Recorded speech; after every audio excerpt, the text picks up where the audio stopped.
हाफ़िज़ निज़ामानी जी हिकिड़ी बहितरीन नज़म आहे। हिते ॾींहुं सारो जे सजदा पियो ॾींदुसि त मानी जो मुल्लस मूंखे केरु ॾींदो। हिते ॾींहुं सारो जे सजदा पियो ॾींदुसि त मानी जो मुल्लस मूंखे केरु ॾींदो। ही आदम जो पुटु आहे मलाइक त नाहे जॾहिं पेट भरबुसि तॾहिं अखि पटींदो।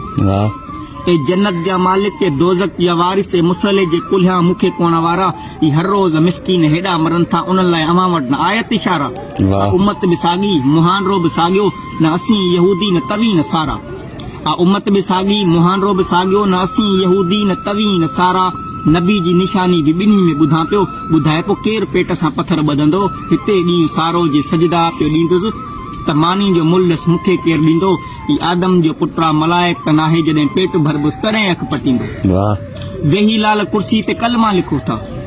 वेही लाल कुर्सी ते कलमा लिखो पिया छा ईमान जो अघु अवां वटि इहो आहे। गुनाहनि जे नाले में सच खे पिया घाणियो अवां जी गिची में वॾो घटि इहो आहे। भले कंहिंजी न्याणी पई नीलाम थिए पर अवां दीन दारुनि जो दूधट इहो आहे। इजो मुआ गे जे था की मंसूर जागनि। इजो मुआ गे जे था की मंसूर जागनि त ॿुधाए काज़ी केतिरनि जा सिर कटींदो। हिते ॾींहुं सारो जे सजदा पियो ॾींदुसि त मानी जो मुल्लस मूंखे केरु ॾींदो। ही आदम जो पुटु आहे मलाइक त नाहे जॾहिं पेट भरबुसि तॾहिं अखि पटींदो। अवां जी इबादत ते इतबार कहिड़ो अवां जो त ईमान आहे अधूरो। अवां जी इबादत ते इतबार कहिड़ो अवां जो त ईमान आहे अधूरो।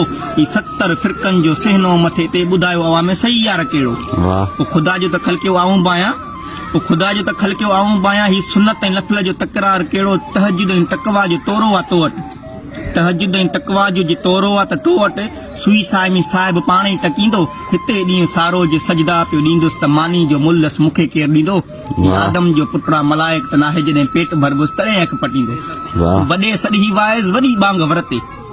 वॾे सॾी वाइज़ वॾी बांग वरते वरनाइण लाइ तो वटि वॾो वात आहे। पढ़ी पाक कलमो मारे मुसलमान फुरे कंहिंजे ॾोहटनि खां फुरात आहे। बुखे पेट वारो जे बागी थो बंजे। बुखे पेट वारो जे बागी थो बंजे त हाफ़िज़ अवां जो ही हाट आहे। मगर यादि रखो ओ यतीमनि जा मारा। मगर यादि रखो ओ यतीमनि जा मारा। हितां को बि न हाणे खूनी खटींदो।